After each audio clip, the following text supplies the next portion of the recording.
Good evening, and welcome to Atheist Talk. This show is a production of Minnesota Atheists, where we try to create a community of atheists, educate the public about atheism, and promote separation of state and church. Tonight's show is on the problem of religious ethics. And with us to discuss the issue is August Boettcher, the president of Minnesota Atheists, who recently debated this very topic. And it's the speech he prepared for his debate that we'll use for our foundation for discussion this evening. So welcome, August. Thank you, David. You, I think, identified 9 problems with religious or ethics based on religion. Yes, I did. The first problem that comes to mind is, what is a God? What is a God composed of? We know what a God isn't. It's not matter and energy as we know it, but what is it? And if you say it's spirit, well, what is spirit? So does this stop a God from telling us anything to do with ethics, or why is this an issue? Well, if you're wanting to base your ethics on God belief, I think you should know what a God is. Good point. Okay. And this kind of leads to the second problem, which is that we have no evidence that any gods actually exist. And one of the ways you can know a God exists is to know what a God is. And you could know what a God is. You could make a definition of a God and still not have any evidence. For instance, you could know what a unicorn is, just have no evidence for the existence of a unicorn. So they are separate problems. And as far as I know, we have no evidence for the existence of any gods. But what about people who believe there is evidence for the existence of God? Can't they base their ethics on their religion? Well, they have to come up with something that's convincing to the rest of us. I mean, they can believe that their ethics are based on a God belief.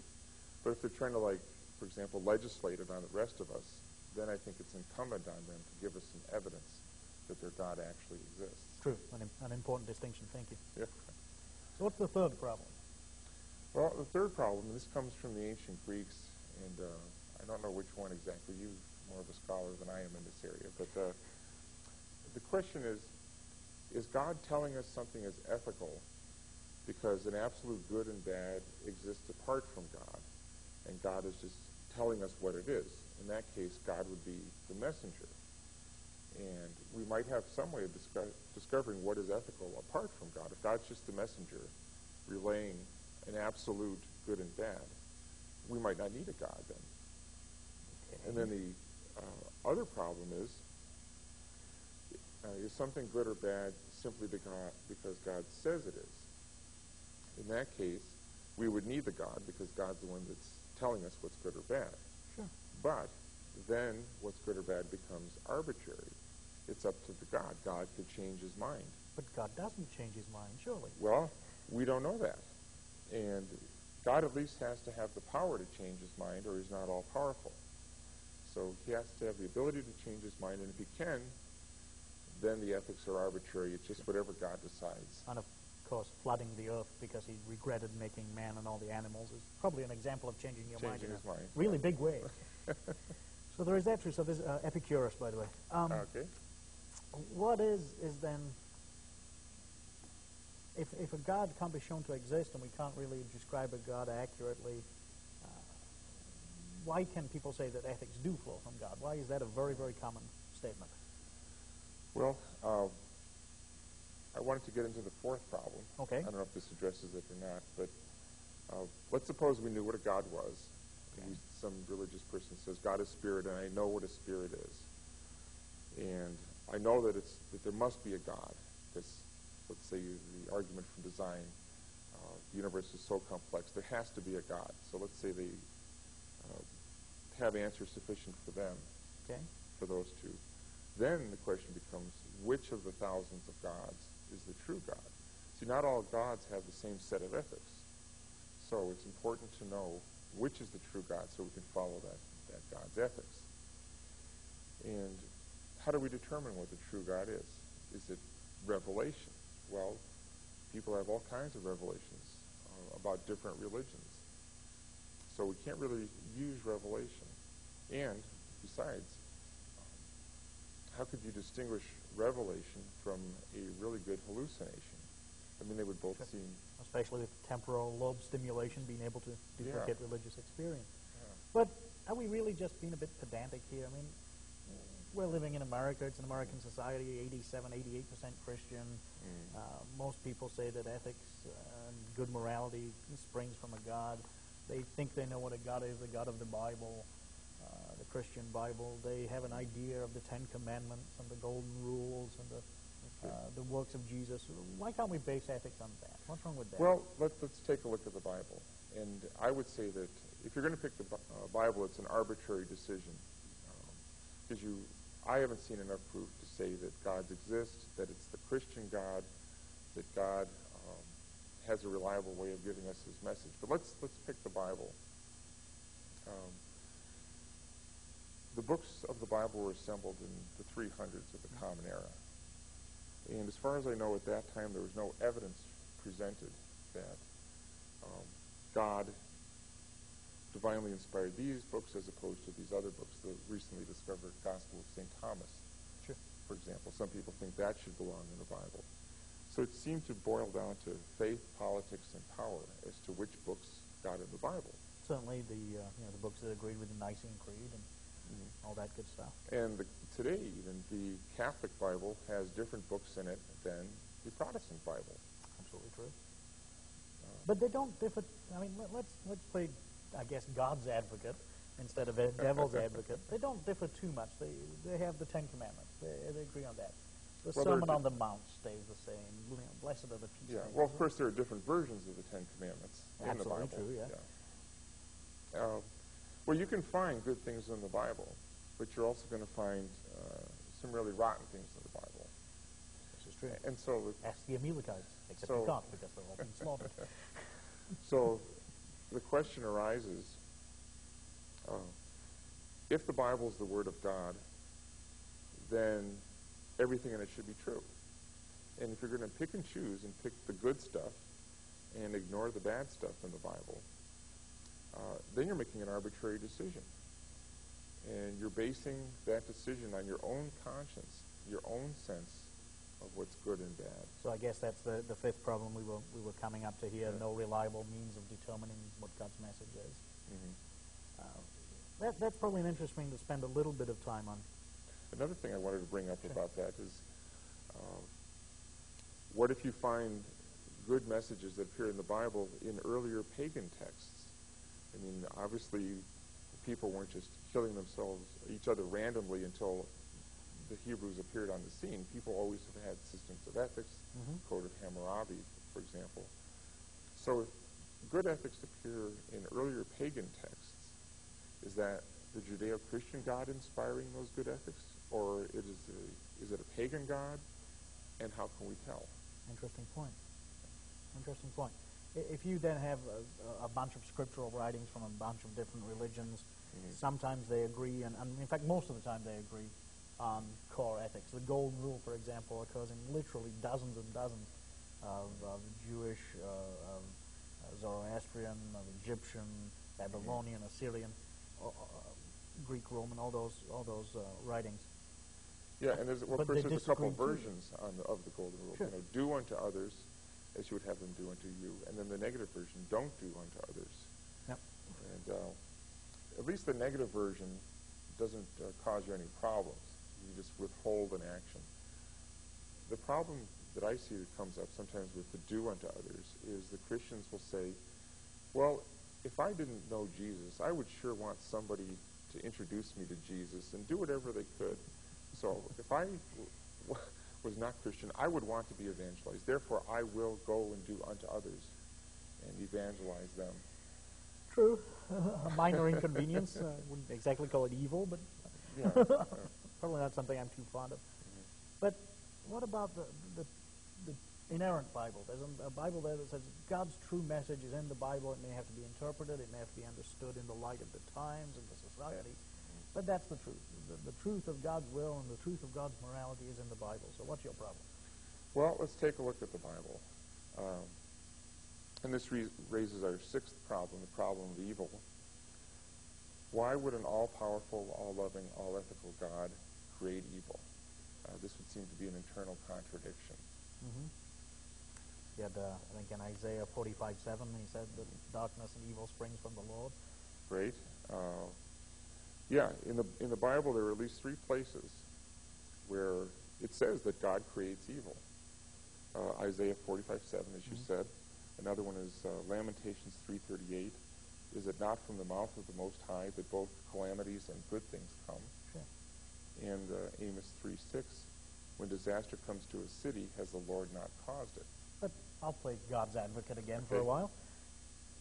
Those things are fairly well known to Christians, and they say, of course God created everything, and God must have created evil, but he didn't create evil to be done by man. He gave man free will to choose good or evil. Yeah. Well, I'm willing to excuse the evil humans do to each other Okay. as a misuse of our free will. But what about things like diseases and genetic birth defects, especially as they afflict children, and which have nothing to do with free will? Mm-hmm. You know, how do you answer that? To me, that's the problem of evil. True, which are spoken of in the Bible as being caused by God also. I remember those verses, not specifically. Yeah. Now, some Christians will try to pass this off to the devil. It's the devil doing these rotten things. But who has more power, God or the devil? If God can't stop the devil, he's not all powerful. Exactly, exactly. If he doesn't want to, he's not all good.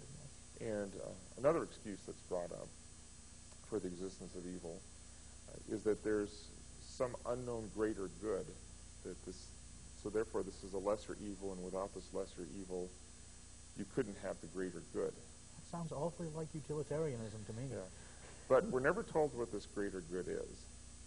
And also, it seems that that means that God would not be knowledgeable enough or powerful enough to have devised a plan that didn't involve torturing innocent children. And even so, even if obviously God is ineffable, we can't understand what God's mind is. That's the standard answer. Right. But still, if there's a greater good by which is achieved by doing evil, isn't that situational ethics? Isn't that moral relativism that the religious right tell us is the problem with the society, and that religious morality is absolute? How can religious morality be absolute if you allow the slaughter of innocents for some greater good that isn't defined? So I have a problem with that on a couple of levels. But, okay, so we have a God who created evil and a God who allows mankind to do evil, or a God who allows mankind to be misled by Satan to do evil. But surely God's perfect. Well, let's take a look at the Bible. It brings up the 7th problem. Why would an ethical God commit evil?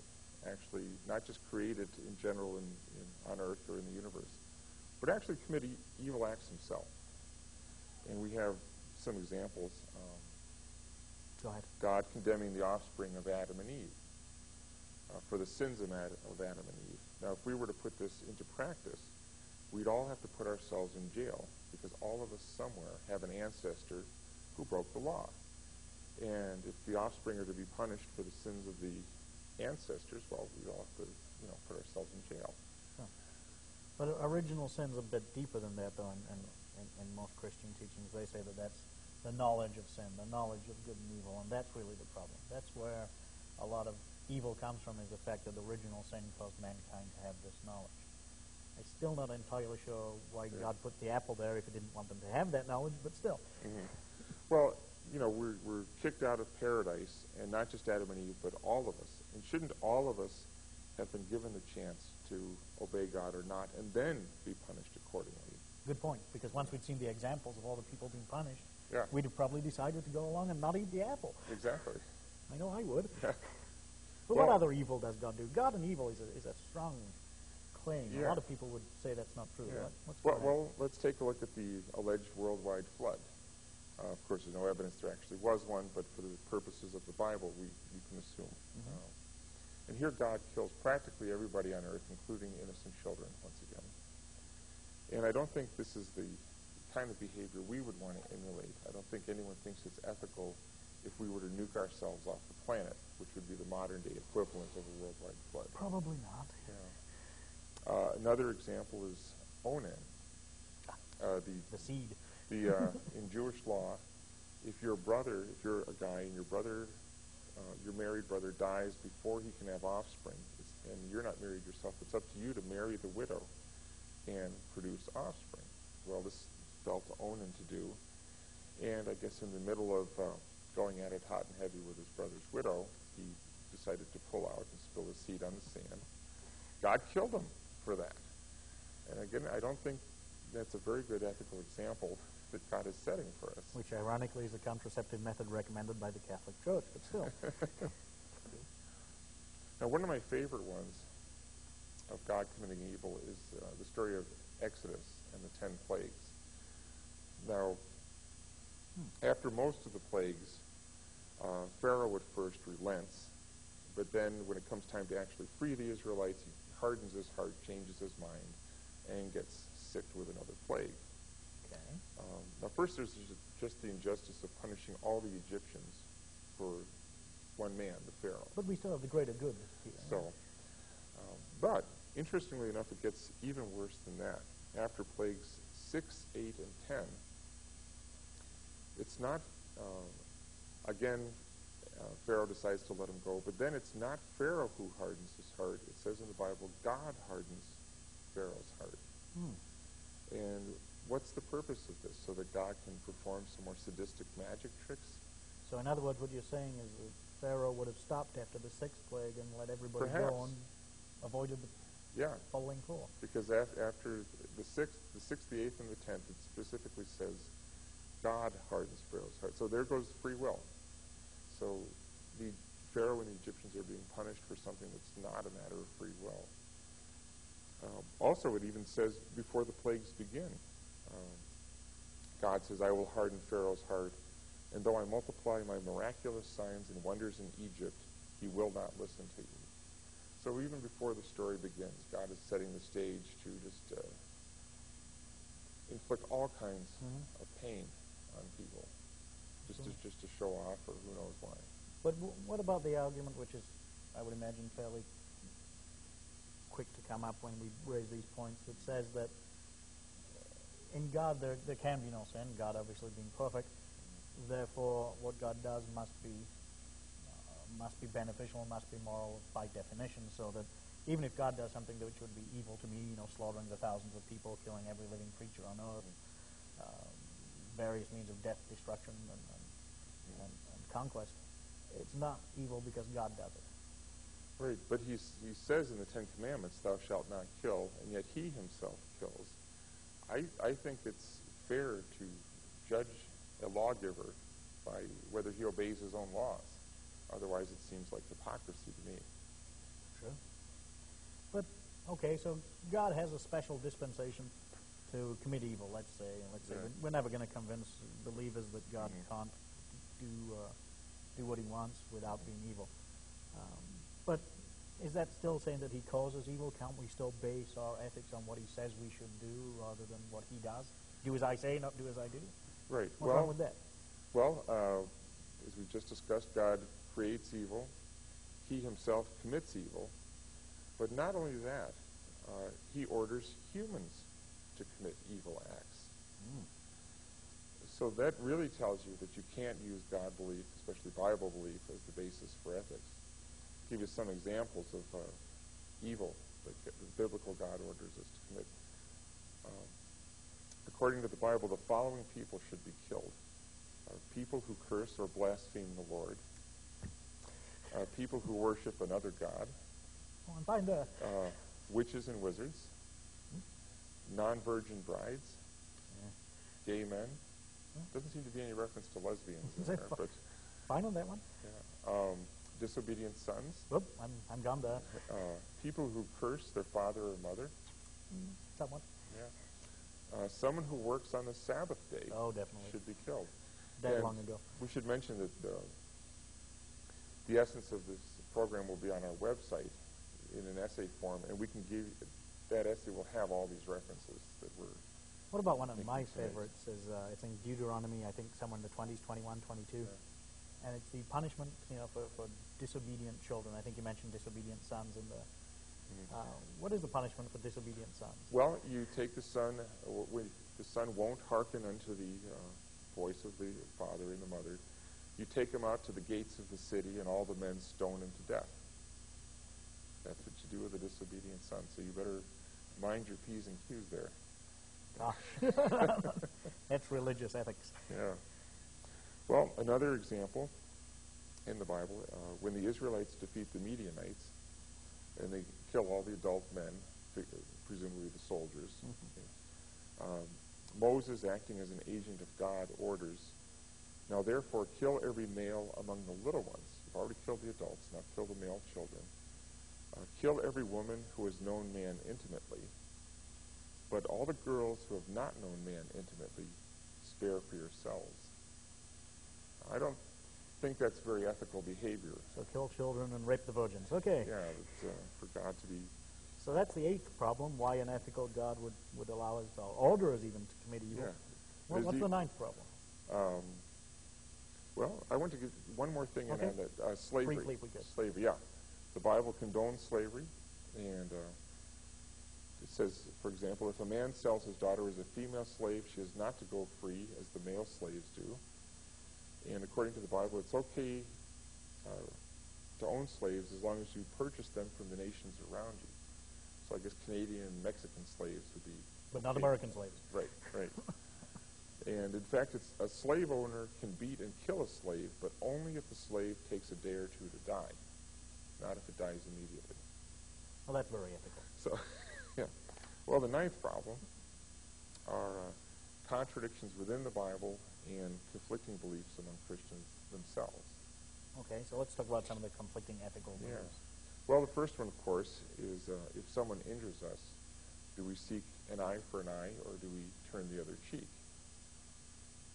And Both were in the Bible. they're both in the Bible, and, you know, we certainly didn't turn the other cheek after 9/11, No. and I don't think anyone would condemn us for not doing so.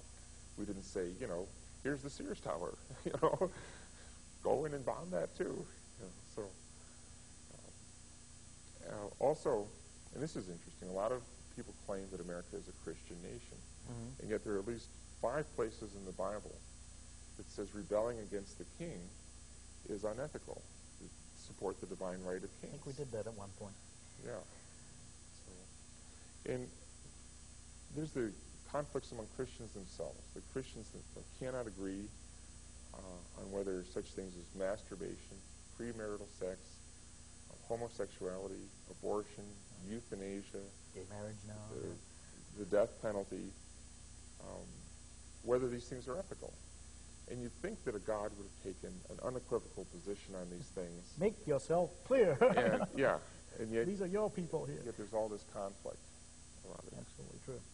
So let's recap if we could. We have a few minutes left. Let's Okay. just recap briefly the 9 problems with religious ethics, if we could. Okay? Well, the first one is we don't know what a God is. Okay. The second is we don't know that a God exists. Third, ethics either exist apart from a God, in which case God is just the messenger, or something is good or bad because a God says it is, in which case it's arbitrary. Fourth, we don't know which God is the true God. Fifth, we have no reliable means of determining God's true message. Six, why would an ethical God create evil? 7, why would an ethical God commit evil? 8, why would an ethical God order humans to commit evil? And 9 are contradictions within the Bible and disagreements among Christians themselves as to what is ethical. Okay. Adding all that up, it's rather imposing, but still, you'd have a vast majority of the American population who say, I'm an ethical person and I think my ethics are based on religion. What do you say to those people? Well, they're doing exactly what the atheists do. Is we're presented with ethical examples in society or in the Bible. And atheists pick among the best that are presented there, doing good to each other, for example, being helpful, not stealing, things like that. The Christian does the same thing. He or she doesn't realize this.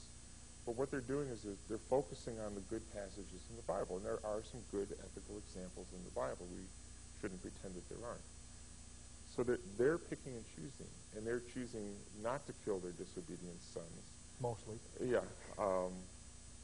Not to, if a man gets married to a woman who's not a virgin, usually he does not kill her, for example. So the Christians are picking and choosing. So their ethics are just as arbitrary as ours are. And what are they using for their guide? The same things we are: our conscience, consequences. What works, consequences. So absolutely. So then, in summary, if I can summarize for you and put words into your mouth here, there's very little difference between how everybody bases their ethics, and religion is not, either in theory or practice, either necessary or a good foundation for morality. True? Yeah.